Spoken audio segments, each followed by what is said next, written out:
Assalamualaikum warahmatullahi wabarakatuh. Alhamdulillah, alhamdulillahilladzi hadana li hada wa ma kunna linahtadiya laula an hadanallah. Wassalatu wassalamu ala Rasulillah wa ala alihi wa ashabihi ajma'in wa amman tabi'ahum bi ihsanin ila yaumiddin. Amma ba'du. Ikhwan sekalian, alhamdulillah kita bisa berkumpul di hari Jumat ini untuk tawassaw bil haq wa tawassaw bis sabr. Alhamdulillah tadi saudara kita yang membacakan Al-Quran surat As-Saff telah kita dengar bersama, dan perlu juga kita mempelajari kembali isi terjemahannya, bahkan mungkin tafsirnya. Banyak sekali pelajaran-pelajaran yang bisa kita petik dari ayat-ayat tersebut. Kemudian juga kalau kita sebutkan tadi, di antara hikmah dari ayat-ayat tadi mengajak kita untuk bermuhasabah, agar kita berusaha untuk selalu konsisten antara apa yang kita ucapkan dengan apa yang kita amalkan. Karena amal besar permukaan Allah apabila kita berbicara tapi tidak kita amalkan. Kemudian pentingnya untuk penyatuan soft umat Islam dalam memperjuangkan Islam, itu juga dalam berjuang dalam berperang di jalan Allah Subhanahu wa taala untuk tidak bercerai-berai. Bagaimana kita berusaha artinya untuk memperbaiki diri kita, dan juga untuk saling tawassaw bil haq sesama saudara-saudara kita, sehingga kekurangan yang ada adalah saling kita lengkapi, saling kita sempurnakan dengan saling memberi nasihat dengan dasar keikhlasan. Sesama aktivis Islam, walaupun lembaganya lain, payungnya lain, metodenya lain, bukan untuk sebagai saingan yang kita itu untuk berusaha menjaga satu sama lain, tidak. Tapi sesama muslim kita tentu bersyukur, merasa beban kita menjadi lebih ringan kalau banyak teman-teman yang sama berjuang, bukan sebagai saingan. Memang persatuan harus di atas akidah yang benar, di atas dasar yang benar, itu kita sepakati. Tapi semuanya dalam proses harus kita perlu banyak kesabaran, dan juga tidak boleh merasa diri kita lebih baik dari yang lain. Banyak sekali kekurangan yang perlu kita perbaiki. Kemudian juga tentang pentingnya berjuang di jalan Allah, berjihad, di mana Allah Subhanahu wa taala juga akan memberikan ganjaran, yaitu berupa ampunan yang lakum dzunubakum wa yudkhilkum jannatin tajri min tahtihal anhar wa masakin thayyibatan fi jannati adn. Allah akan mengampuni kalian dosa-dosa kalian, memasukkan jannah yang mengalir di bawahnya sungai-sungai dan tempat-tempat yang baik, tempat-tempat tinggal yang baik di jannah adn, surga-surga adn. Juga tadi nasihat dari Ustaz Fudaili, sesepuh kita, menyampaikan tentang pentingnya ilmu dan juga ilmu yang bermanfaat, sehingga kita amalkan ilmu tersebut dan kita sebarkan. Tidak ada jaminan orang yang berilmu secara teori, banyak ilmunya, tetapi juga belum tentu dia itu mengamalkan ilmunya. Sehingga kita pun takut. Amanat ilmu harus kita pelajari, wajib, tapi juga ada amanat untuk kita amalkan. Kita banyak berdoa kepada Allah, Allahumma inna nas'aluka ilman nafi'an wa qalban khashi'an wa lisanan dzakira wa amalan mutaqabbala. Ya Allah, aku memohon atau kami memohon kepada Engkau ilmu yang bermanfaat, hati yang khusyuk, amal yang diterima, lisan yang basah berzikir, selalu berzikir pada Allah, dan amal yang diterima. Allahumma alimna ma yanfa'una. Ya Allah, ajarkanlah kepada kami ilmu yang bermanfaat untuk kami. Wanfa'na bima 'allamtana. Dan jadikanlah kami bermanfaat atas apa yang Engkau ajarkan kepada kami. Jadi ilmu yang kita pelajarinya ilmu yang bermanfaat, Tapi tidak cukup itu saja, tapi juga menjadikan ilmu tadi bermanfaat. Ilmu yang manfaat tadi bermanfaat dengan kita amalkan dan dengan kita sebarkan. Kita juga berdoa, Allahumma arinal haqqa haqqa warzuqna ittiba'ahu wa arinal batila batila warzuqna ijtinabahu. Ya Allah, perlihatkanlah kepada kami yang benar itu sebagai suatu kebenaran. Karena tidak jadi jaminan atau sering seseorang itu mempelajari sesuatu yang dianggapnya sebagai suatu kebenaran, padahal hakikatnya di sisi Allah bukan sebagai kebenaran, bahkan kebatilan. Tapi kita tidak menyadarinya. Tapi kita mohon pada Allah kebenaran diperlihatkan kepada kita sebagai kebenaran. Dan tidak cukup hanya diperlihatkan sebagai kebenaran, tapi kita mohon pada Allah agar kebenaran yang kita sudah tahu tadi, yang benar-benar benar tadi, kita dimudahkan oleh Allah untuk dapat mengikutinya. Wa arinal batila batila warzuqna ijtinabahu. Ya Allah, perlihatkanlah kepada kami kebatilan sebagai suatu kebatilan dan berilah kemampuan kepada kami untuk menjauhinya. Itu semua taufik dari Allah Subhanahu wa taala. La haula wa la quwwata illa billah. Tidak ada daya dan kekuatan kecuali dengan pertolongan dari Allah Subhanahu wa taala. Allahumma la sahla illa ma ja'altahu sahla wa anta taj'alul hazna in syi'ta sahla. Ya Allah, tidak ada kemudahan kecuali apa yang menjadikan hal itu mudah. Dan sesuatu yang sulit jika kau kehendaki maka itu jadi mudah. Hakikatnya segala kemudahan, segala kesuksesan suatu program usaha hakikatnya dari Allah Subhanahu wa taala. Termasuk juga judul tabligh sekarang ini, tausiah penakluk kemustahilan. Hakikatnya yang bisa menaklukkan kemustahilan yang menurut manusia mustahil itu hanya Allah Subhanahu wa taala. Adapun manusia tidak punya kekuatan apapun, lemah sekali. Tapi ini satu judul buku sebenarnya, penakluk kemustahilan, ditulis oleh penulisnya Ustaz Ahmad Bugis, warga negara Arab Saudi, asal dari Bugis, Sulawesi, daerah dari Ustaz Nasir, Sulawesi. Subhanallah, saya berkenalan bulan Syawal kemarin. Ketika saya datang ke Arab Saudi, saya sudah sekitar 20 tahun di Jeddah Dakwah Center, tetapi sekarang ini lebih banyak di Indonesia. Jadi datang di Arab Saudi sebulan, 2 bulan, itu pun mungkin keliling ke beberapa kota. Ketika saya datang bulan Sya'ban kemarin dengan program pertengahan Ramadan sudah pulang ke Indonesia sebulan, sudah banyak kegiatan lagi di Indonesia di akhir Ramadan. Ternyata setelah datang ke sini mau perpanjang Eropa, ada halangan, ada kendala dari sisi birokrasi, tidak bisa mudah diperpanjang izin tinggal, sehingga saya harus menunggu prosesnya sampai akhir bulan Dzulqa'dah, hampir menjelang ibadah haji, gitu kan.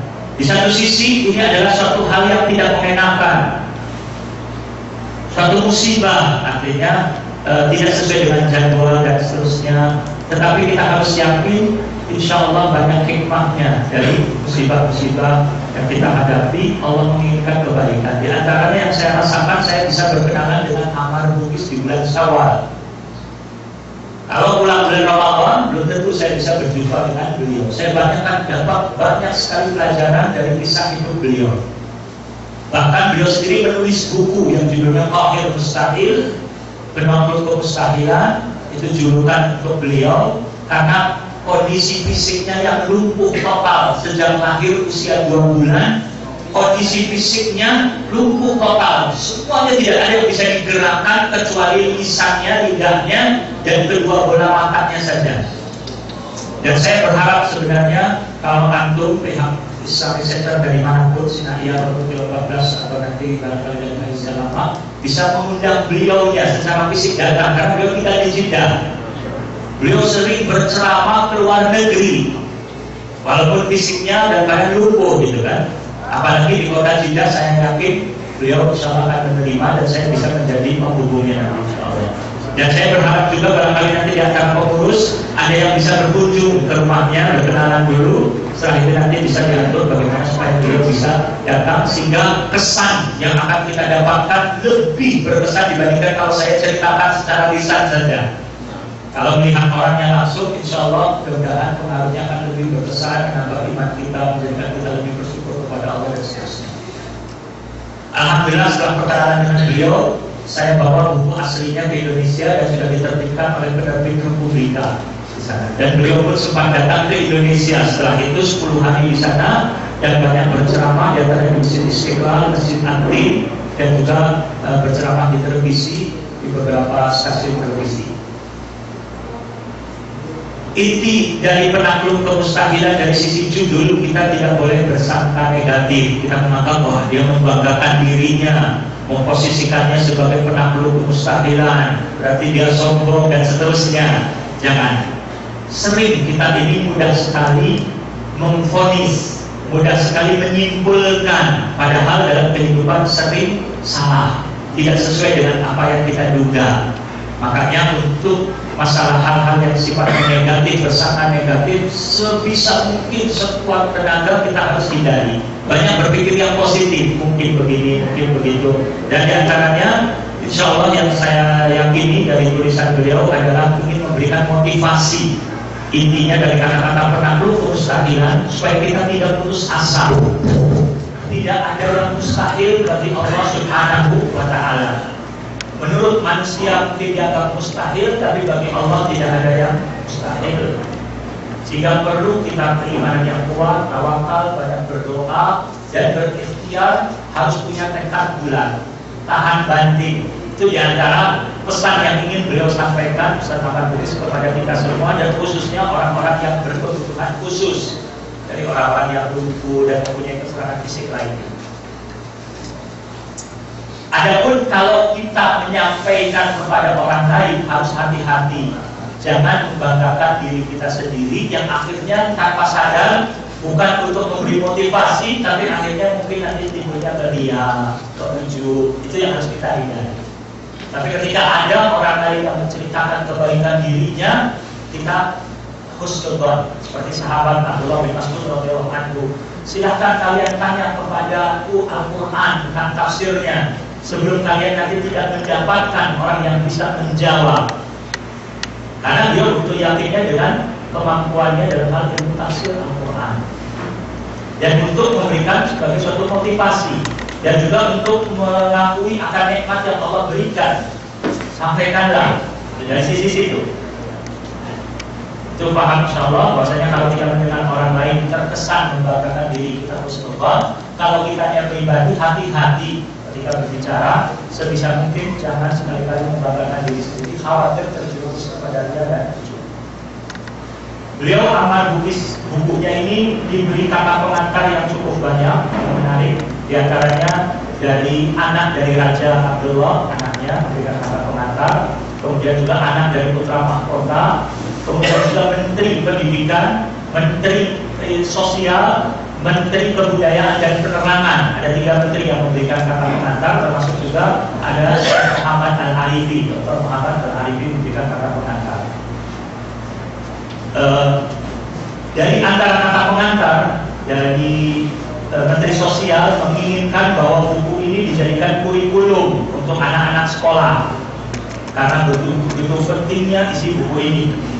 Kemudian Menteri Pendidikan ketika membaca tulisan Ammar Bukhis, ada hal-hal yang sifatnya kritikan, cukup pedas juga, gitu ya, kepada instansi pemerintah, terutama di sini Menteri Pendidikan, bagian Kementerian Pendidikan. Saya bacakan contohnya ya, karena beliau mengalami perlakuan buruk, akhirnya beliau sampaikan.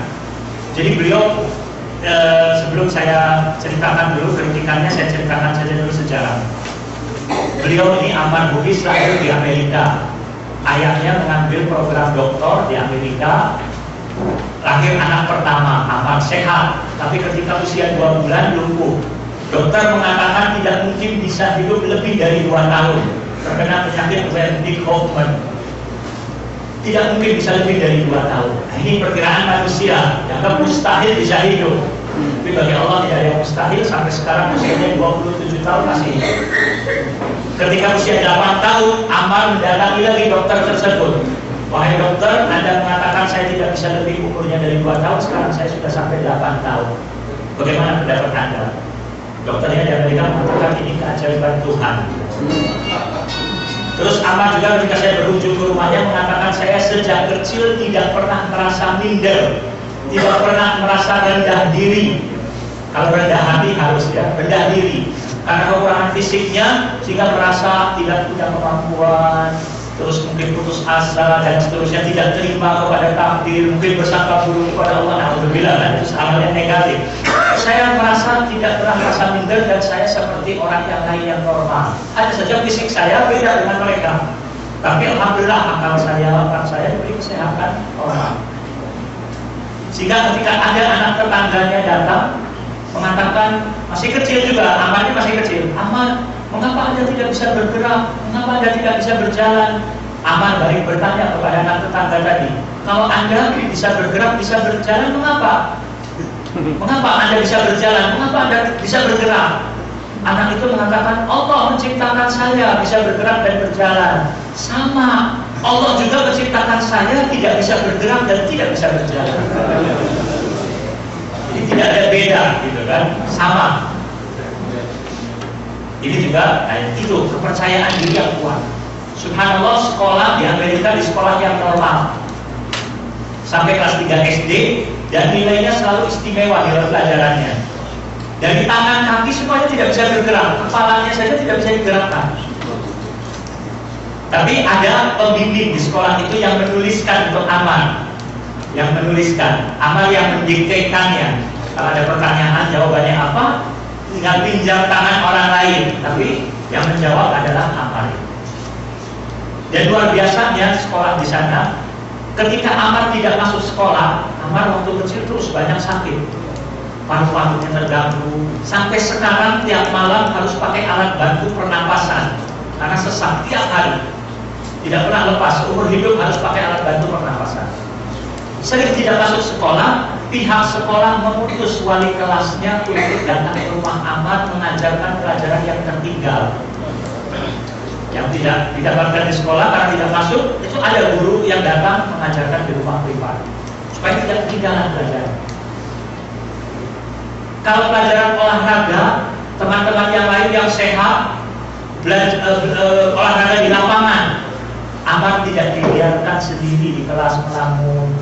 Diadakan acara olahraga khusus untuk Amar, yaitu kegiatannya fisioterapi.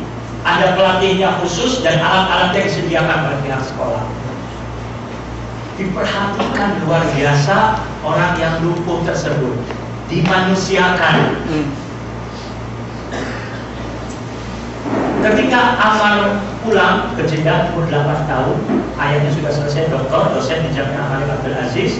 Ayahnya mencari sekolah di Jeddah, sekolah inklusi, sekolah yang normal untuk anaknya tersebut.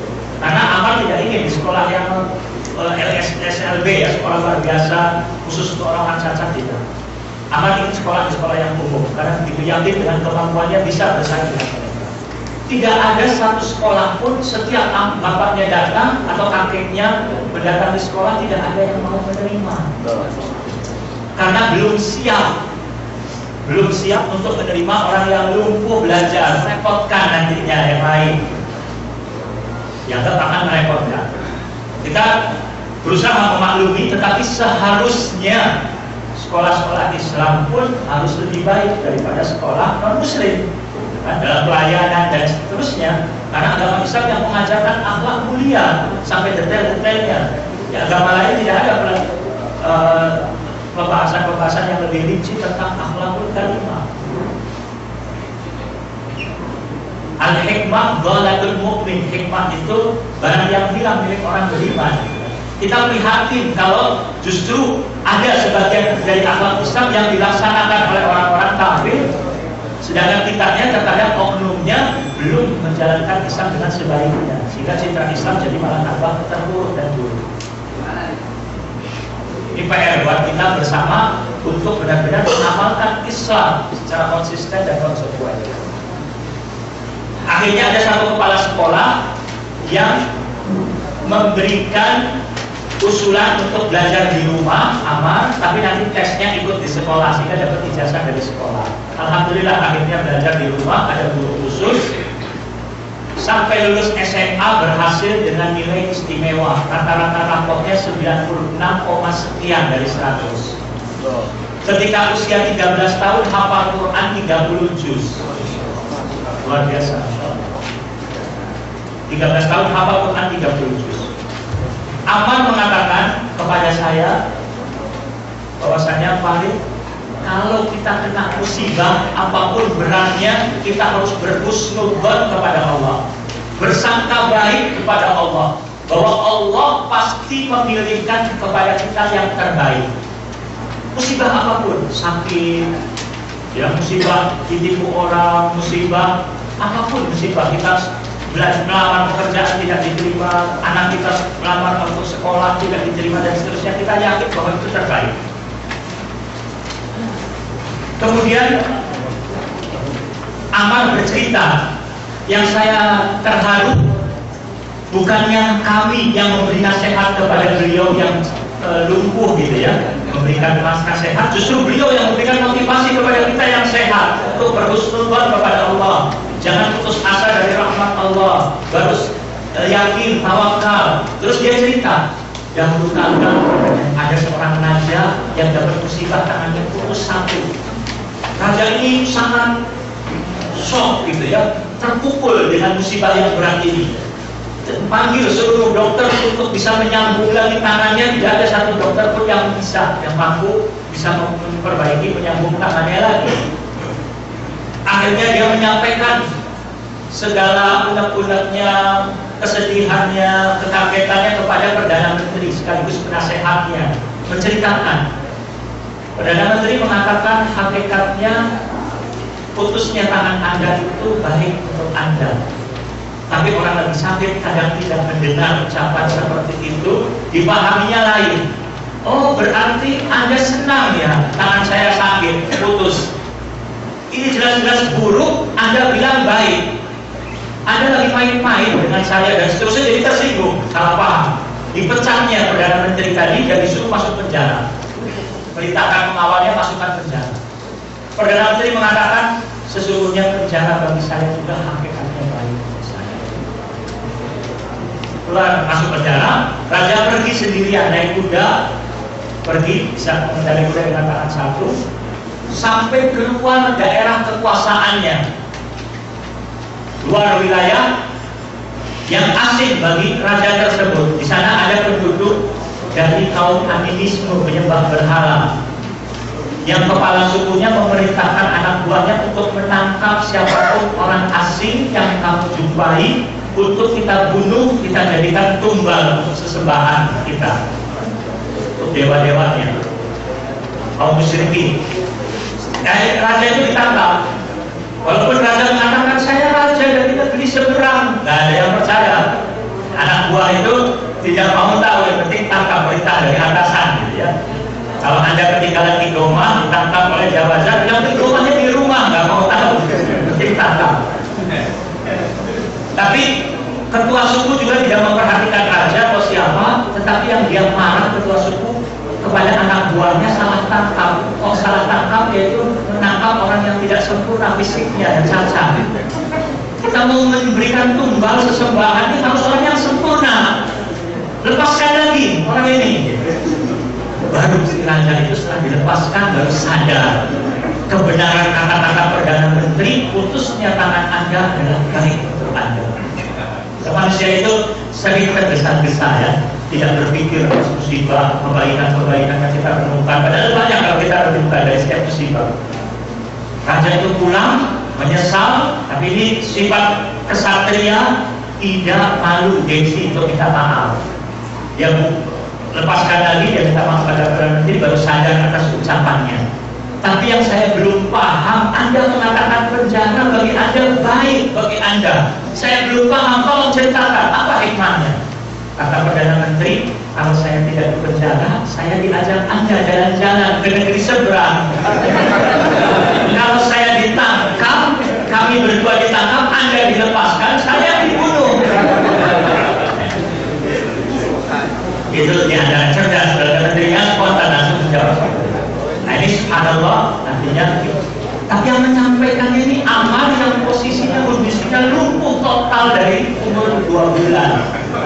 Tanpa kuatnya, sabarnya, istiqomahnya, tawakalnya, husnudzonnya kepada Allah ya. Saya balik bertanya, Ustaz Amar, saya ingin tahu kira-kira hikmahnya Anda lumpuh ini, hal yang positif yang Anda dapatkan apa? Subhanallah, dia jawab secara spontan yang menggetarkan hati kita. Dia katakan yang jelas, hisab saya di yaumul qiyamah, di hari akhirat lebih ringan dari Anda yang sehat. Hisabnya. Allah berfirman, "Tsumma latus'alunna yauma idzin 'anil na'im." Allah berfirman, "Inna sam'a wal basara wal fu'ada kullu ulaika kana anhu mas'ula." Kemudian kalian akan ditanya pada hari itu tentang kenikmatan. Sesungguhnya penglihatan, pendengaran dan hati semuanya akan ditanya pada hari itu. Sampai kulit pun akan jadi saksi nanti. Kita berharap kepada Allah Subhanahu wa taala, Allah jadikan kita sebagai orang yang selalu bersyukur kepada Allah. Yang mengakui hanya Allah saja pemberi nikmat, banyak memuji Allah dengan lisan dan menggunakan nikmat-nikmat Allah untuk di jalan yang diridhoi oleh Allah Subhanahu wa taala. Ustaz Ahmad berpesan, beliau katakan, sesungguhnya yang melihat saya banyak menganggap bahwa saya ini tidak dapat nikmat Allah. Sesungguhnya tidak, demi Allah banyak sekali nikmat Allah yang Allah berikan kepada saya. Wa in ta'uddu ni'matallahi la tuhsuha. Jika kalian menghitung-hitung nikmat Allah, niscaya kalian tidak dapat menghitungnya. Quran surat Ibrahim ayat 34. Saya diberi nikmat oleh Allah, nikmat Islam, nikmat iman, nikmat hidayah, nikmat punya perasaan, bagaimana menjaga perasaan orang lain. Saya diberi akal, diberi otak, akal yang sehat, bisa mendengar, bisa melihat, tapi keterbatasan tubuh fisiknya yang lumpuh sehingga tidak mudah untuk bergerak kemana-kemana, sana kemari. Sehingga akan merasa diantaranya hisabnya lebih ringan. Apa yang dilakukan oleh tangannya, kakinya dan seterusnya akan lebih ringan. Akan mengatakan, saya pernah jumpa dengan orang tunanetra. Apakah Anda bahagia? Ya, saya bahagia. Anda tidak bisa melihat? Alhamdulillah. Kalau saya bisa melihat akan ditanya apa yang saya lihat ini. Dengan tidak bisa melihat, insya Allah untuk mata saya tidak ada hisab. Subhanallah. Selalu dihadapinya dengan ringan, dengan husnudzon kepada Allah. Diambil yang positifnya. Saya pernah lihat juga di video film anak kecil usia belasan tahun, tunanetra dari usia 6 tahun. Tapi justru dengan tunanetranya dia bisa hafal Al-Quran 30 juz. Dan anak itu ketika diwawancara bersyukur kepada Allah yang menjadikan saya tidak bisa melihat. Mudah-mudahan dengan saya tidak melihat ini bisa mengurangi azab saya di akhirat, menjadi kafarah, menghapus bagi dosa-dosa saya, kata dia. Dan dia mengucapkan kata-kata yang berkesan sekali anak kecil itu. Dia katakan, ma'aghlaqallahu baban li'abdin bihikmah illa fatahalahu baban birahmah. Tidaklah Allah menutup pintu bagi seorang hamba dengan hikmahnya, melainkan pasti Allah itu akan membukakan baginya pintu yang lain dengan rahmatnya dan kasih sayangnya. Dia tertutup pintu melihat, tapi Allah bukakan pintu yaitu mata hati dan kekuatan hafalan yang luar biasa. Kemudian Amar Bukis juga mengomentari, tidak saja fatahalahu baban birahmah, tapi fatahalahu abwaban birahmah, pintu-pintu lain yang banyak, bukan satu pintu. Sehingga Amar mengatakan, saya kurang setuju dengan istilah orang berkebutuhan khusus. Saya lebih setuju dengan istilah orang berkemampuan khusus. Karena banyak dari orang-orang yang punya keterbatasan fisik, Allah berikan kemampuan yang lebih yang tidak dimiliki oleh orang lain. Sehingga beliau berpesan kepada kita yang sehat, beliau katakan, Anda harus bersyukur kepada Allah dengan kesehatan tersebut. Rasulullah SAW bersabda, nikmatani maghbunun fihima katsirun minan nas as-sihhatu wal faragh. Ada dua nikmat yang kebanyakan manusia tertipu pada keduanya, yaitu nikmat sehat dan nikmat waktu luang. Hadis riwayat Bukhari. Kalian harus bersyukur kepada Allah, yaitu menggunakan segala nikmat dan potensi yang Allah berikan untuk membela agama Allah, untuk memberikan kemanfaatan untuk manusia, untuk berkhidmat kepada masyarakat. Itu pesan dari Ahmad Bukis yang saya sampaikan kepada Anda. Yang tidak ada barangkali di buku itu. Ya.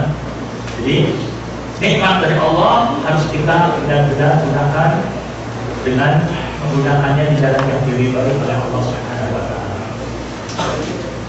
Sering kita itu tidak merasakan betapa besarnya nikmat Allah kecuali kalau nikmat itu sudah dicabut, sudah tidak ada, baru kita merasakan. Di daerah yang sulit hujan dan sulit air, baru kita akan merasakan bahwa di daerah kita ada air udah nikmat, gitu kan? Kalau kita pergi ke daerah pedalaman, yang jarang sekali ada ustaz dai yang bisa membimbing masyarakat. Ketika kedatangan tamu dai di pedalaman, masyarakat senang sekali, sangat haus akan ilmu agama. Dan ketika ustaznya mau pulang setelah seminggu, 2 minggu, mereka menangis, kehilangan, karena mereka merasakan nikmat itu. Mereka merasakan betapa besarnya nikmat adanya seorang pembimbing, adanya seorang guru, ustaz yang membimbing mereka. Karena mereka tidak mengalami hal itu. Tapi kita tinggal di daerah yang banyak ustaz, banyak pembimbing, tapi kadang masih bermalas-malasan untuk belajar misalnya. Tidak merasakan betapa besarnya nikmat. Begitu pula kita baru merasakan besarnya nikmat keberadaan kedua orang tua kita setelah orang tua kita meninggal dunia. Seharusnya jangan, mumpung orang tua kita masih hidup, segera kita minta maaf, minta ridhonya, berbakti sebesar kemampuan kita, semaksimal mungkin, agar ketika nanti orang tua meninggal pun tidak menyesal kita.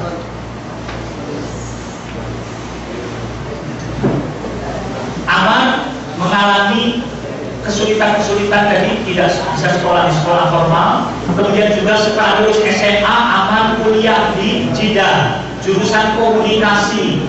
Para dosen sudah melarang, Anda akan lumpuh, jangan sekolahnya komunikasi. Saya ingin jadi wartawan, saya cita-cita jadi wartawan. Orang lumpuh kok jadi wartawan, mustahil, gitu kan? Wartawan harus orang yang gesit, harus orang yang dinamis dan seterusnya. Jangan, amal tetap punya keyakinan kuat. Saya ingin membuktikan bahwa saya bisa sukses di bidang ini. Jadi tetap dia ngotot belajar di komunikasi. Sebagian dosen, oknum dosen ada yang kurang suka. Ketika belajarnya di tingkat 4 tidak pakai lift, harus pakai tangga, naik tangga, harus didorong, diangkat, dan merepotkan. Sehingga aman usul, Pak dosen, Pak doktor, tolong kalau bisa kegiatan belajar mengajarnya di lantai bawah saja. Sebagian dosen punya sifat sombong, punya merasa dirinya lebih tinggi, tidak mau dapat nasihat usulan dari mahasiswa. Anda mengatur saya, kalau kamu tidak mau kuliah, tidur saja di rumah, jangan berangkat kuliah. Jawabannya gitu. Ada yang kurang punya kepekaan bagaimana sabar ngadepin, apalagi permintaan yang bisa diterima karena dia kesulitan. Dosen memerintahkan murid-muridnya untuk, ada lagi dosen punya peraturan. Kalau saya masuk duluan di kelas, yang terlambat saya kunci, tidak ada yang boleh masuk. Peraturan seperti itu. Mungkin kalau terlambatnya setengah jam, ya, kali bisa diterima. Ini awal cerita, saya sedang didorong oleh supir menuju kelas. Saya lihat dosen saya juga sedang menuju kelas dan dia tahu ada saya. Dia menyempatkan langkahnya, menggerakkan langkahnya, dan setelah masuk langsung dikunci. Saya nggak boleh masuk. Teman saya ketok-ketok pun tidak diterima. Jadi ada sentimen. Ada dosen yang menyuruh saya untuk memfoto satu tempat-tempat tertentu di Jeddah yang punya bersejarah. Tempat-tempat bersejarah di Jeddah. Teman-teman saya yang normal mudah memfoto.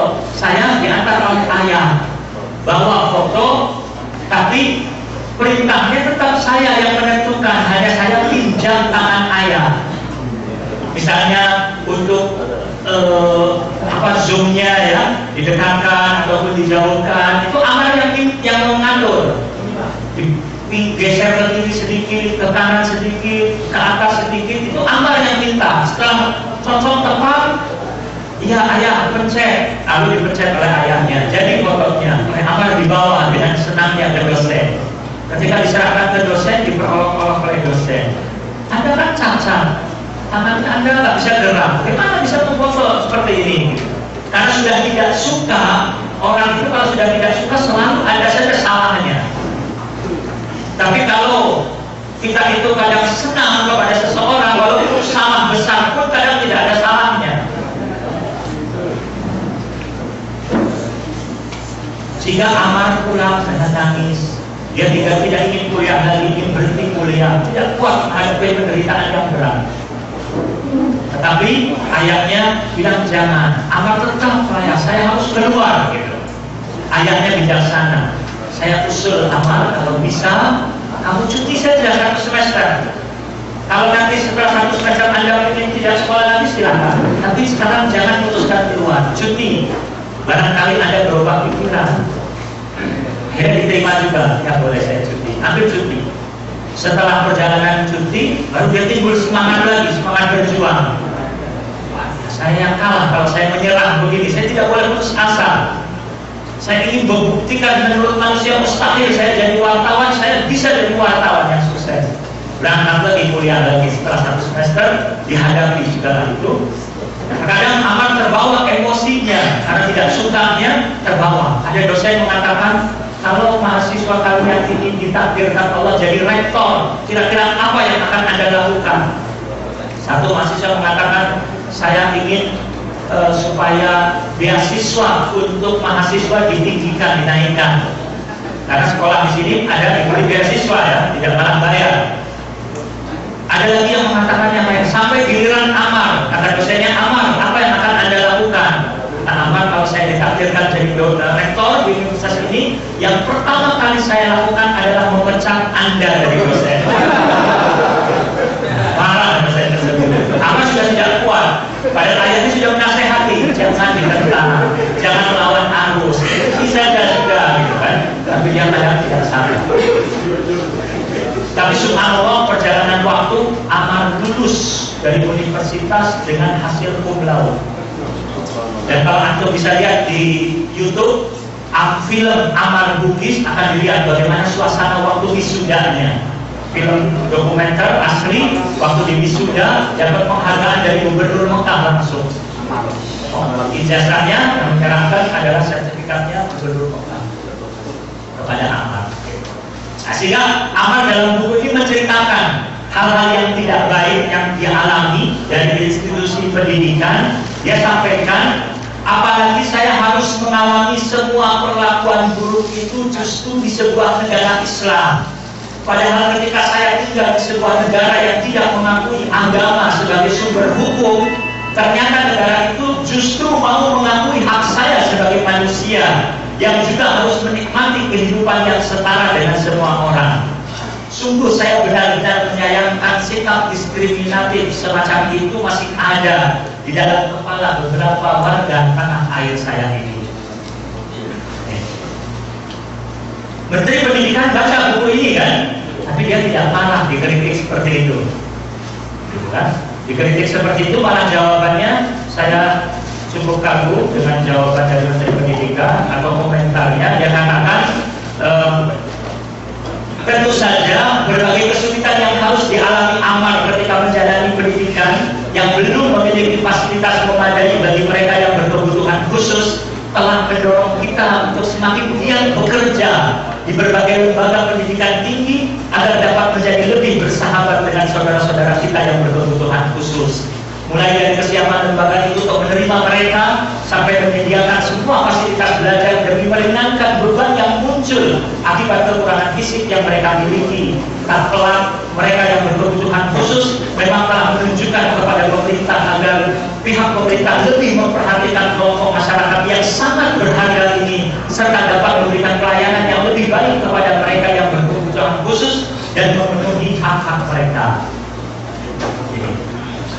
sambutan dari Dr. Khalid Al-Ankari, Menteri Pendidikan. Atas kritikan Amar tadi, dia tidak marah, dia tidak antipati, tidak a priori. Ini juga harus kita ambil sebagai pelajaran. Jangan kita antipati terhadap kritikan. Tapi Ustaz, ini fitnahan sebenarnya, bukan kritikan, tapi ini fitnah, tuduhan yang keji. Biarkan. Banyak manfaatnya juga dari tuduhan. Kalau ini benar-benar mereka niatnya baik, alhamdulillah memberi nasihat. Kalau mereka niatnya buruk, kalau nasihat itu isinya benar, kita terima.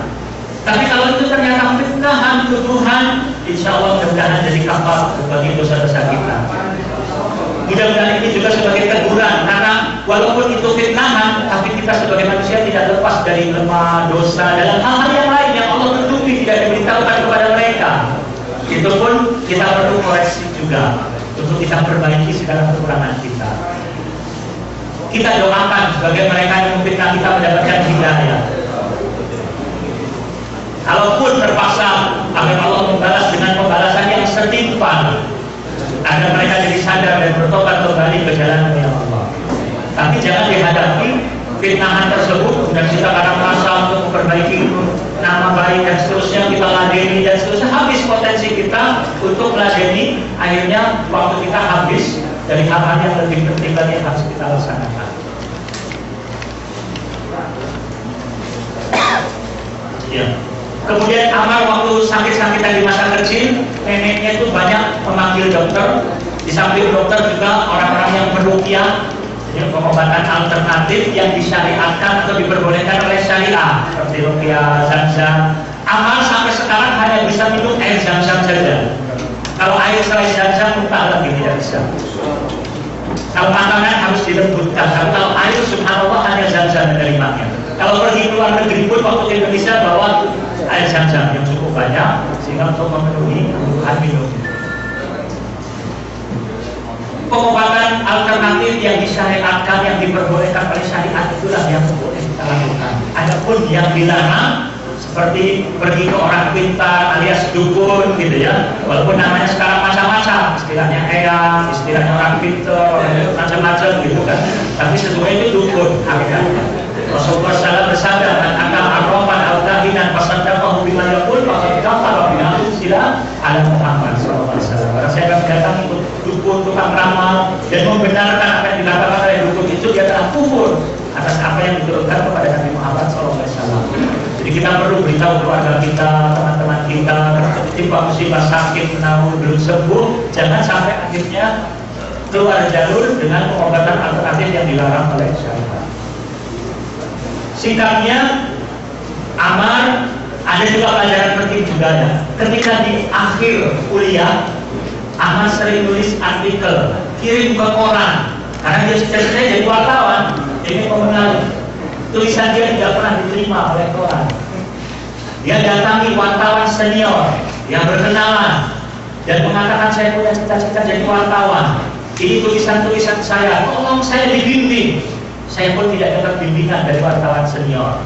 Mereka sibuk dengan urusan mereka sendiri. Tapi subhanallah, dia tidak putus asa, selalu berdoa kepada Allah. Nanti Allah berikan jalan keluarnya dari hal yang tidak disangka-sangka. Ada salah satu dosennya di tingkat akhir suka nulis di surat kabar memperkenalkan Amar dengan harian Al-Madinah di Jeddah. Akhirnya Amar diwawancara satu kolom tentang Amar. Di antaranya ditanya, apa cita-cita Anda? Amar mengatakan ingin jadi wartawan. Setelah dimuat, Direktur Harian Al-Madinah baca, terenyuh hatinya, simpati, sehingga dia panggil Amar dan silahkan Anda melatih kemampuan Anda menulis, kirim ke kami. Tapi karena Anda ini masih pemula, belum dikenal, tulisan Anda walaupun dimuat oleh kami, tidak kami beri uang, tidak kami beri imbalan. Amar bilang, nanti saya pikir-pikir dulu. Dia cerita ke bapaknya, ayah, saya nulis katanya mau diterima tapi tidak dikasih uang. Bapaknya bilang, biarkan, gak apa-apa, kamu ini belum dikenal, tulisan kamu sudah diterima saja, itu sudah luar biasa prestasi. Jadi kamu jangan pikir semuanya diukur dengan uang. Pengalaman penting. Ya ayah, akhirnya dia terima, tulis, terima dimuat. Sampai dia lulus Amar. Berkeliling dengan hasil cum laude. Akhirnya ingin jadi wartawan di Al-Madinah melamar. Pihak koran mengatakan Anda bisa menulis wartawan honor. Setiap pekan hanya satu artikel, dan kami bayar satu artikel 200 real. Amar mikir lagi, saya waktu kuliah dapat beasiswa sekaligus tunjangan dari pemerintah karena saya lumpuh 4.300 real sebulan. Kok saya jadi sarjana bekerja hanya 800 real sebulan? Bilang lagi ke ayahnya, ayah saya dapat honor bulanannya 800 real. Ayahnya bilang, jangan perang saja, gitu kan? Istilahnya, kamu tulis, penting, pengalaman itu penting sekali. Walaupun kamu tidak dikasih uang sekalipun, tetap kamu harus terus tulis. Untuk dimuat terus tulis. Baru aman dulu. Subhanallah, sekarang jadi wartawan terkenal, rebutan. Harian surat kabar daerah Saudi berebut untuk dengan gaji yang tinggi sekalipun. Ini pelajaran bagi kita.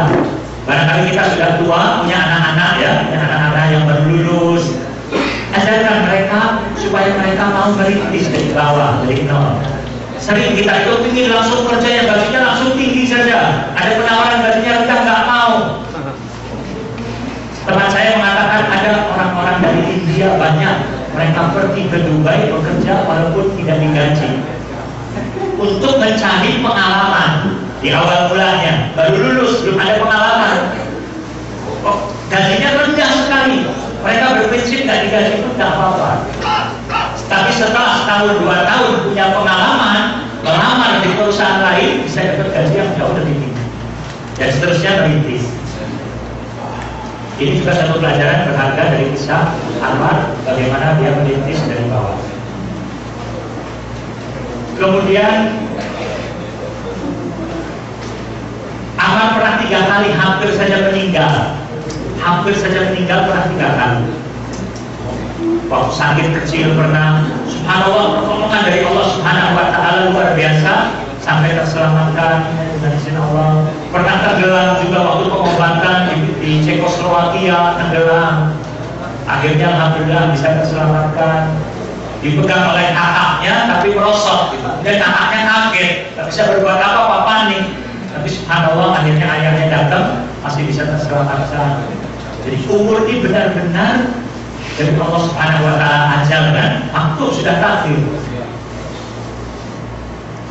Tinggal kita persiapan menghadapi kematian. Jangan menganggap kematian masih jauh, masih panjang. Banyak teman-teman kita, saudara kita yang sudah lebih dahulu dari kita meskipun lebih muda. Apa yang sudah kita persiapkan untuk hari esok? Proyek-proyek apa kira-kira yang kalau kita meninggal dunia amalnya tetap akan mengalir untuk kita? Harus kita pikirkan.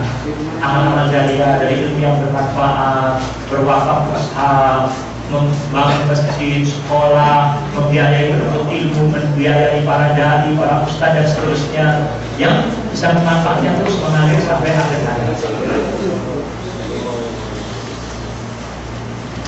Kemudian pelajaran-pelajaran lainnya juga dari amal ya.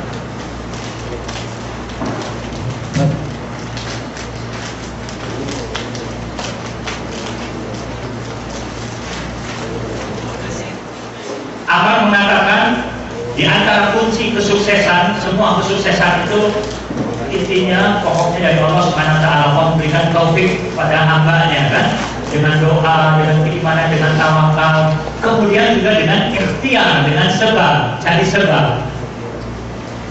Maryam diperintahkan oleh Allah untuk menggoyang-goyangkan pohon korma. Allah berkuasa tidak kalau tanpa digoyangkan jatuh kormanya sendiri langsung. Allah Maha berkuasa, tapi ada perintah untuk mencari sebab.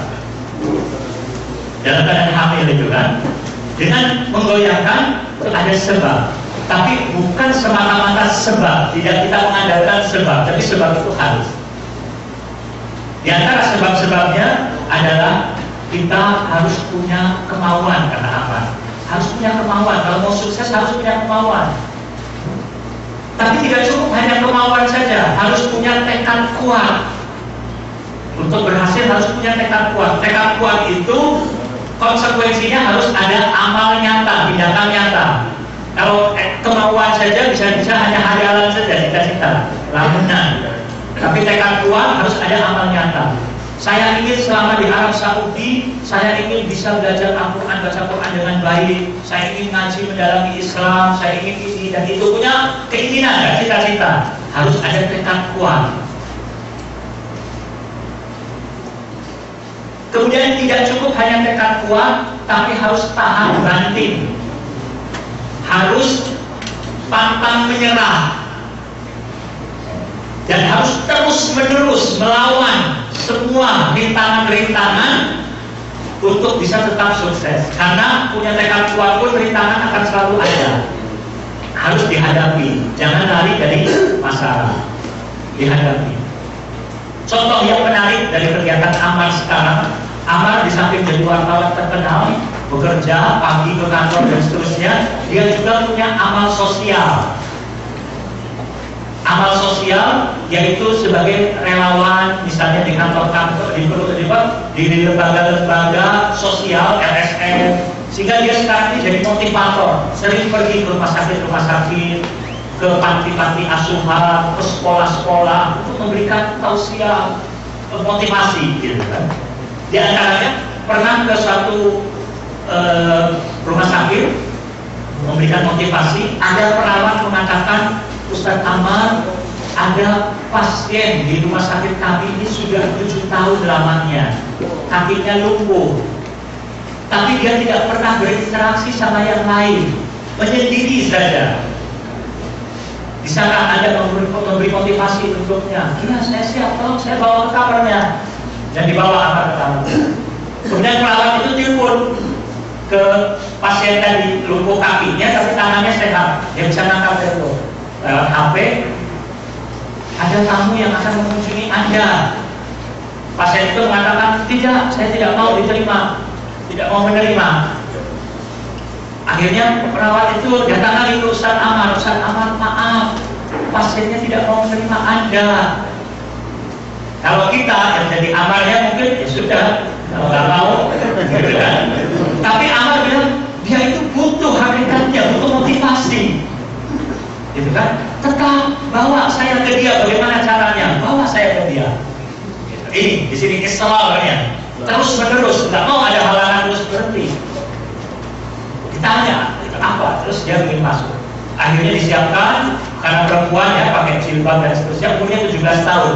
Sejak umur 10 tahun masuk rumah sakit di situ. Akhirnya Ammar didorong. Orang yang melihat Ammar akan kaget. Pertama kali lihat itu kepalanya besar, tangannya kecil, kakinya kecil, gitu kan. Pakai kereta seperti kereta bayi.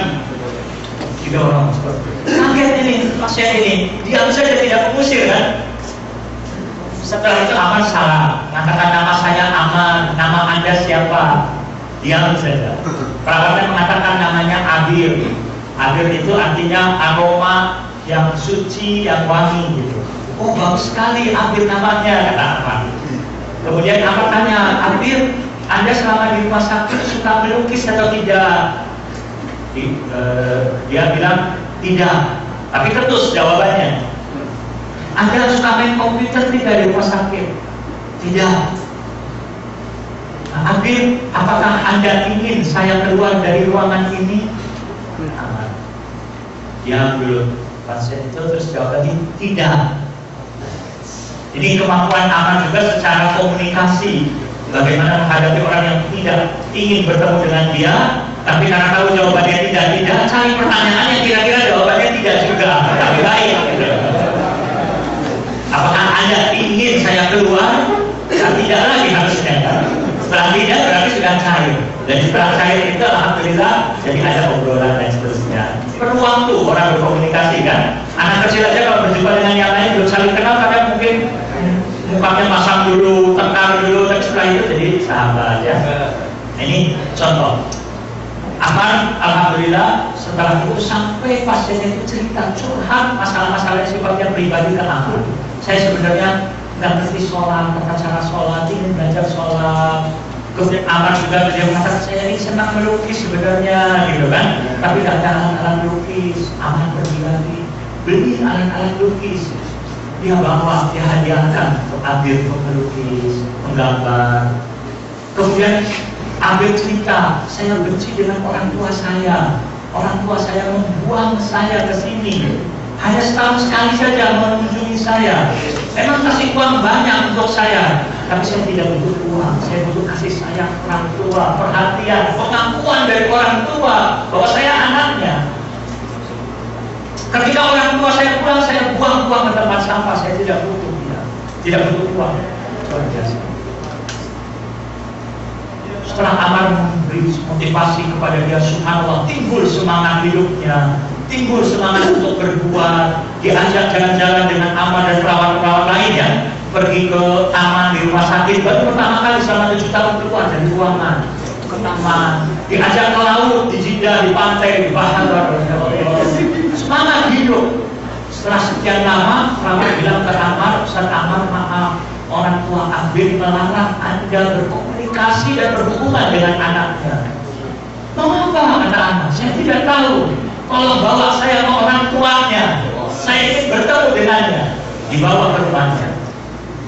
Orang tuanya mengatakan, saya tidak ingin Anda berhubungan dengan anak saya. Tapi dia butuh komunikasi, dia butuh. Saya tidak perlu. Mendingan anak saya seperti dulu, gak punya harapan dalam hidup, lebih baik daripada berhubungan dengan Anda. Amar marah, tapi gak bisa berbuat apa-apa, gak punya kemampuan, tidak ada kekuasaan, dia untuk memaksakan. Pihak rumah sakit juga gak bisa terima perintah orang tuanya. Akhirnya Amar tidak bisa berhubungan. Amar sedih sekali mengungkapkan dalam buku ini, masih ada orang-orang jahiliyah yang mengubur anaknya hidup-hidup, mengubur potensi anak. Tidak ingin anaknya maju, karena apa? Malu, gengsi punya anak lumpuh. Tidak ingin orang lain tahu bahwa ini anaknya si fulan, anaknya fulana, lumpuh. Pertimbangan karena menjaga image di mata manusia, tapi anaknya jadi korban. Saya juga diceritakan di Indonesia ada kasus-kasus seperti ini. Anak-anak banyak anaknya, tapi yang satu kemampuan akalnya, otaknya kurang, rendah. Yang lain jadi dokter, jadi insinyur, maju. Orang tua malu mengakui yang tidak jadi sarjana itu sebagai anaknya, karena kemampuannya lemah. Akhirnya dibedakan sikapnya. Kalau diajak pergi kemana-mana, tidak akan diajak. Yang ini dibedakan. Jadi bahaya seperti ini kan. Padahal kalau kita tahu, pasti setiap orang itu punya potensi dan kelebihan yang Allah berikan dalam bidang yang lain. Tinggal kita berusaha menggali dan mengembangkannya. Beri kepercayaan diri, beri kepercayaan diri ini penting. Percaya diri. Kalau ada salah, angka kekurangan, apa jangan juga sekali-kali dimarah, ditegur dan seterusnya. Akhirnya nggak punya kepercayaan diri, serba takut, serba ragu-ragu. Termasuk kepada istri ya. Saya punya cerita di Jeddah ini, ada teman wakil kepala sekolah. Dia cerita waktu saya pertama kali nikah, jadi pengantin baru, saya rumah-rumah sendiri, datang teman, bertamu di sore hari. Istri saya minta bikin gahwa, kopi Arab, ada kurma. Ternyata kopi saya minum pahitnya luar biasa. Istri saya nggak bisa masak, nggak bisa bikin kopi. Makanya 1 temos. Tapi subhanallah, teman saya juga ikut minum, merasakan apa yang saya rasakan. Dia bilang, kita harus habiskan 1 termos ini. Kasihan istri kamu, kalau sampai nggak habis, kita nggak minum, sedih dia, nggak percaya diri nanti. Kita harus beri motivasi kepada dia, seolah-olah kopinya enak. Luar biasa, akhirnya dihabiskan. Temannya pulang, istrinya keluar, merapikan, lihat termosnya kosong, nggak menyangka. Ya benar saja, kopi saya berarti enak. Yang saya ada suaminya, dia pokoknya seolah-olah dia tak bilang enak, yang jelas alhamdulillah terima kasih kamu sudah bikinkan kopi sampai kita habis. Subhanallah. Masak nasi dengan lauk yang sangat asin sekali. Saya makan asin sekali. Istri saya saja, saya lihat hanya dua suap saja. Setelah itu tak makan lagi, dia sendiri. Tapi saya ingat pesan teman saya, sahabat saya habiskan sebenarnya. Subhanallah, sekarang ini setelah sekian tahun nikah, istri saya paling jago masak di antara keluarga saya dan keluarga besar dia. Dia yang paling jago masak. Ini motivasi, gitu kan? Motivasi. Diberi kepercayaan diri. Jangan sedikit-sedikit dipatahkan, dicela, terus kita tidak bisa berkembang. Untuk anak didik, untuk istri, ini penting. Kemudian beberapa hal lagi yang lain yang bisa saya sampaikan. Ya, kritikan perbedaan sudut pandang tidak menjadikan seseorang bermusuhan dengan saudaranya. Halaman 72. Ya, subhanallah, Ustaz Amar Bugis ini jadi wartawan. Dia punya pembimbing, direktur hariannya itu sebagai pembimbing dia, seperti orang tua asuh dia. Amar itu kalau menulis itu lugas, bahasanya itu lugas. Apa yang ada di hati, apa yang ada di lisan dan di tulisan, gitu kan. Sebab terkesan kadang tulisan-tulisannya itu pedas, sehingga diedit oleh atasannya, sering diedit, kasih bolpen merah, diperbaiki, gitu kan. Kalaupun atasannya itu kepala direktur hariannya itu lagi pergi keluar kota, pesan kepada wakilnya untuk diedit tulisannya apa, gitu. Terkadang terjadi perbedaan sudut pandang dalam hal-hal tertentu. Amar menulis di satu kolom di koran, dia pun menulis yang berbeda. Perbedaan ini tidak menjadikan perbedaan hati. Kalau kita tidak dewasa, ada perbedaan sudut pandang, perbedaan pemikiran, kita anggap wah ini saingan ini, bisa mempengaruhi opini masyarakat dengan sudut pandangnya dia. Saya nggak diterima pandangan saya direktur, gitu kan. Mungkin ada kemampuan saya cut, saya edit tulisannya, tidak dibiarkan. Dengan pendapatnya sama, bukan hal yang prinsip. Sudut pandang yang memang seperti ijtihad. Ini penting sebagai pelajaran bagi kita para dai, para penuntut ilmu, setiap muslim, gitu kan. Kita harus pilih-pilih permasalahan perbedaan yang ada ini prinsip atau tidak. Kalau perbedaan prinsip, tidak ada tawar-menawar, gitu kan. Ada orang yang mengakui ada Nabi setelah Nabi Muhammad SAW. Itu prinsip ini. Ada orang yang salah mengkafirkan sahabat radhiyallahu anhu. Prinsip. Itu pun kepada orang yang masih awam kita dakwai dengan lemah lembut supaya kembali ke jalan yang benar. Tapi ada masih banyak hal-hal yang sifatnya sebenarnya ijtihadiyah, bukan hal yang ijma. Di antara ulama ada beda pendapat. Terkadang kita memaksakan pendapat kita kepada orang lain. Terkadang kita memusuhi orang yang berbeda pendapat dengan kita. Jangan kita punya sifat dewasa lapang dada. Kita hormati, kita tetap tidak setuju, tidak ada masalah. Kita anggap mereka salah, tidak apa-apa. Tapi tidak bermusuhan dengan mereka. Karena di antara hal yang penting yang harus dimiliki oleh umat Islam, iman, tauhid, yang kedua ukhuwah. Rasulullah SAW membangun masyarakat Islam yaitu dengan iman dan tauhid, akidah yang kuat, dan juga ukhuwah. Ketika di Madinah dipersaudarakan antara Muhajirin dan Ansar. Ini yang diketahui oleh musuh-musuh Islam, bagaimana supaya umat Islam tidak kuat ukhuwahnya. Setiap ada perbedaan yang ada, selalu kita diadu domba, dibikin supaya kita sibuk dengan perbedaan yang ada. Bukan berarti kita diam dengan perbedaan yang ada. Silakan kalau kita bisa diskusi yang baik, untuk saling tukar pikiran, barangkali pendapat saya salah, silakan. Tapi bukan berarti akhirnya tidak bisa bekerja sama-sama sekali, bahkan yang dianggap kalau berbeda bermusuhan. Akhirnya kita tidak dapat teman sama sekali, yang ada hanya musuh semuanya. Karena kita idealnya ingin orang lain seperti kita 100%, tidak ada. Seperti itu. Wallahu a'lam. Itu juga satu hal yang penting yang bisa kita ambil sebagai pelajaran dari kisah Amar. Kemudian Amar menjadi juru bicara resmi orang-orang berkebutuhan khusus seluruh Arab Saudi. Amar jadi juru bicaranya. Suka hadir di muktamar-muktamar internasional. Satu hari ada muktamar di Riyadh, didatangi oleh seluruh dunia orang-orang berkebutuhan khusus. Bahwasanya banyak dari mereka itu yang berhasil. Amar melihat banyak orang berkebutuhan khusus ternyata mereka bisa berhasil dalam profesi, ada jadi dokter dan seterusnya. yang dia waktu kecil itu malu bergaul dengan orang berkebutuhan khusus, kata Amar. Bahkan karena banyak dari orang berkebutuhan khusus juga kadang kurang percaya diri dan selalu menyalahkan masyarakat, selalu mencela. Tidak ada yang berusaha untuk benar-benar tidak putus asa dan untuk memperbaiki diri. Tapi setelah itu alhamdulillah sekarang bergaul dengan banyak orang berkebutuhan khusus. Kemudian subhanallah dia rasakan kebahagiaan yang sangat ketika ada perempuan dari Peru, orang kafir, melihat keberhasilan Amar. Dia tanya, apa sumbernya, sumber kekuatan Anda sehingga Anda menjadi sukses seperti ini? Kalau di negeri kami orang seperti Anda mungkin bunuh diri. Kemudian Amar mengatakan sumber kekuatan adalah iman kepada Allah Subhanahu wa Ta'ala, persangka baik kepada Allah. Subhanallah, terharu perempuan itu. Ini agama apa yang sangat kuat sekali, punya kekuatan. Dipelajari Islam, akhirnya masuk Islam di muktamar tersebut. Amar gembira sekali, bahagia sekali bisa menjadi penyebab orang lain mendapatkan hidayah.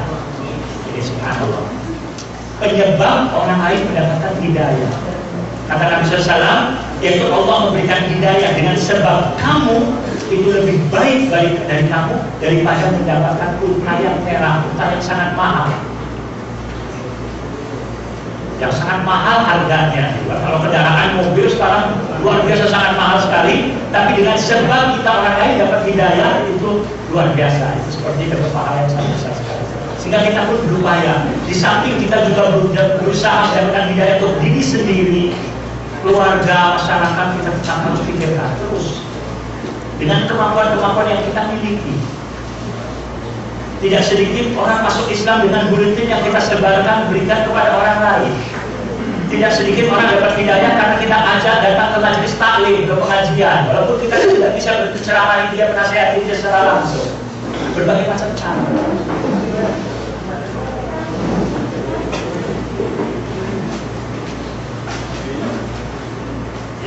Kemudian Amar juga mengatakan hakikat orang cacat bukanlah orang yang cacat fisik, tapi hakikat cacat adalah cacat iman, cacat tauhid, cacat akhlak, cacat ibadah, cacat tekad, cacat paradigma atau pandangan pemikiran. Itulah hakikat cacat. Amar pernah dibawa untuk menemui Mufti Arab Saudi, Syekh Abdul Aziz Al-Sheikh. Ketika stafnya menemui Amar, tidak ada janji. Stafnya menemui, kemudian memberitahu kepada Syekh, ada orang cacat mau menemui Anda. Syekh marah, jangan kamu katakan cacat. Dia penghafal Al-Quran. Penghafal Al-Quran bukanlah orang cacat. Orang yang cacat adalah orang yang jauh dari Al-Quran dan nilai-nilai Islam. Subhanallah. Tapi terkadang ada saja pandangan yang salah menghadapi orang-orang berkebutuhan khusus, kurang menghargai, kurang juga memberikan kesempatan dia untuk tampil. Mungkin karena berbagai macam alasan yang mungkin bisa kita terima ya. Amar pernah mengalami kejadian yang tidak mengenakan. Dia dipanggil oleh direktur televisi untuk diwawancara oleh salah seorang syekh terkenal di Timur Tengah. Tapi pemilik stasiun televisi belum membicarakan kepada syekh tersebut. Amar tiba-tiba sudah diundang datang ke studio. Ketika syekh datang, syekh diberitahu oleh direkturnya akan ada wawancara dengan orang penderita, orang yang memiliki kebutuhan khusus, Amar. Syekh melihat Amar kaget. Baru pertama kali melihat orang bicaranya juga Amar tidak jelas, alias cadel gitu kan, kurang jelas. Mungkin Syekh itu punya pendapat tidak tepat kalau dia tampil di televisi, mungkin seperti itu. Sehingga Syekh menolak. Saya tidak bisa menerima dia. Tolong sampaikan kepada dia lewat direktur televisi. Minta maafnya saya tak bisa menerima dia. Sehingga Ustaz Amar kecewa, kok gak kasih kesempatan saya untuk tampil gitu kan, sudah diundang-undang gitu kan. Dia kecewa manusia. Tapi ada pengadu domba, orang lain di studio tersebut, pegawai yang lihat kejadian tersebut, kemudian disebarkan lewat Twitter dan internet bahwa syekh tersebut adalah orang yang akhlaknya buruk, mau merusak citra syekh tadi. Karena mungkin ada hasad, ada dengki dan seterusnya, sehingga mau menjatuhkan nama baik syekh tersebut. Dengan kejadian Ammar disebarluaskan, Ammar marah. Dia katakan mereka ini adalah orang yang ingin bermain-main di air keruh. Saya cinta kepada syekh tersebut dan syekh tersebut pun cinta kepada saya. Ini perbedaan yang sedikit, sebenarnya perbedaan yang ringan, bukan yang besar. Jangan dibesar-besarkan. Tapi saya tidak suka saya dimanfaatkan untuk kepentingan mereka yang hasad dan dengki kepada syekh tersebut. Alhamdulillah hubungan saya dengan syekh tetap baik. Di hati kecil dia kecewa kepada syekh tersebut, tapi itu masalah pribadi. Tapi dia tidak ingin dimanfaatkan untuk menjatuhkan nama baik syekh yang akhirnya kemudian untuk dakwah. Nah, ini juga bagaimana kita bisa berperan yang bijaksana, bersikap bijaksana. Kadang kalau kita tersinggung kepada guru, kita sebarkan kekurangannya guru tersebut. Minimalnya kita tidak mau ngaji lagi sama guru tersebut. Ada seorang tanya dengan satu pertanyaan, kebetulan Ustaznya mengatakan jawaban pertanyaan seperti anak TK saja bertanyakan. Mungkin salah ucapan Ustaz tersebut gitu kan. Tapi akhirnya karena sakit hati tak mau datang lagi. Kan rugi saya. Padahal kita jangan, guru tidak ada yang sempurna.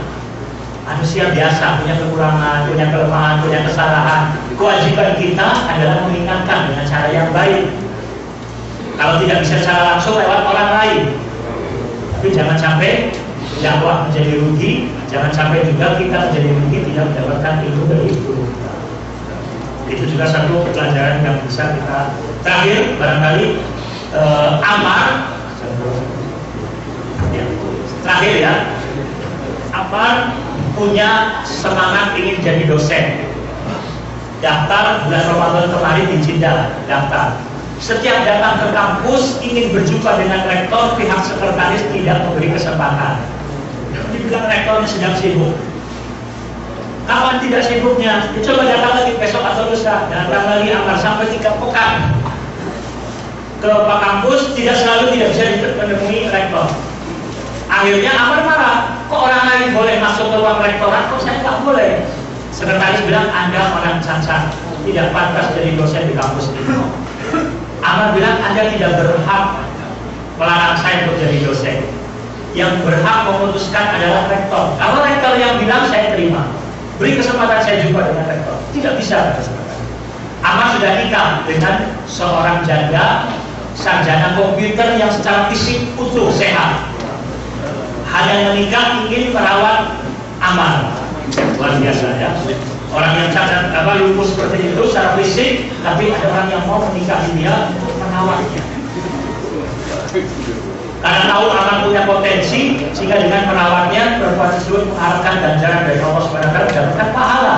Karena perawatannya, pemeliharaannya, Ammar insya Allah bisa semakin memberikan manfaat untuk yang mendorongnya anak tirinya usia 14 tahun bawah, namanya Yusuf. Akhirnya Ammar perintah Yusuf bawa saya ke rektor, didorong. Tapi sekretaris melarang. Akhirnya terjadi adu dorong-dorongan kursi roda tadi. Hampir Ammar terjatuh. Karena Ammar merasa tidak berhasil, Ammar bilang ke anaknya, Anda masuk ke ruang rektor, panggil rektornya kembali. Akhirnya Yusuf masuk ke ruang rektor, panggil rektornya datang. Ada apa? Ini saya mau melamar jadi dosen. Oh ya, mana berkas-berkasnya ini? Surat-suratnya dibaca. Ya, kami akan pelajari dulu. Nanti kalau Anda diterima, kami akan telepon Anda. Oh ya sudah, terima kasih. Pulang.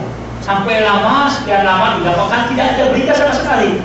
Ammar merasa mungkin itu hanya formalitas, dia tidak diterima. Tidak ada masalah, Ammar tidak marah. Tapi subhanallah, ketika itu datang telepon dari kantor Putra Mahkota Dubai. Kantor Putra Mahkota Dubai telepon kepada Ammar bahwasannya Putra Mahkota ingin mengundang Anda sekeluarga ke Dubai. Ammar berangkat ke Dubai. Saya mendengar di radio di Arab Saudi wawancara Ammar dengan pembawa acara di radio di Riyadh. Ammar mengatakan saya ke Dubai disambut oleh polisi, oleh mobil-mobil seperti tamu negara, seperti kepala negara saja. Saya merasa seperti manusia kan luar biasa. Kemudian pembawa acaranya juga memberikan masukan kepada instansi-instansi pemerintah ataupun instansi-instansi yang memberikan pelayanan kepada masyarakat. Haruslah menjaga perasaan orang lain, menjaga kehormatan orang lain. Setiap orang punya kehormatan diri, siapapun dia jabatannya, rendah sekalipun harus dihormati. Kami katanya sering memberikan nasihat, kritikan kepada lembaga-lembaga baik di pihak imigrasi maupun di bandara. Sering atasan itu mengatakan, maklum anak buah saya itu stres, banyak kerjaannya, jadi mereka mungkin sikapnya kurang ramah, mungkin kasar. Kata kami, saya mengatakan, semua orang di dunia semua tegang, banyak pekerjaan, tapi kok bisa menahan diri? Kenapa anak buah Anda tidak bisa menahan diri? Harus diberikan pelatihan-pelatihan bagaimana cara bergaul yang baik kepada manusia dan seterusnya. Ini sebagai satu kritikan yang membangun ya untuk ke dalam. Kemudian Amar berjumpa dengan putra mahkota. Putra mahkota mengatakan, Amar, saya melihat Anda di film, di YouTube, di internet. Ketika itu saya lihat sudah 1 juta lebih pengunjungnya ya, film yang saya katakan film Amar itu. Saya lihat di film, saya tersentuh hati saya. Orang seperti Anda secara fisik memiliki keterbatasan, tapi Anda banyak berbuat, kontribusinya untuk umat banyak. Saya malu. Maka saya berjanji kepada Allah, ingin mendukung Anda sampai Anda meninggal dulu atau saya meninggal duluan. Apa yang bisa saya bantu?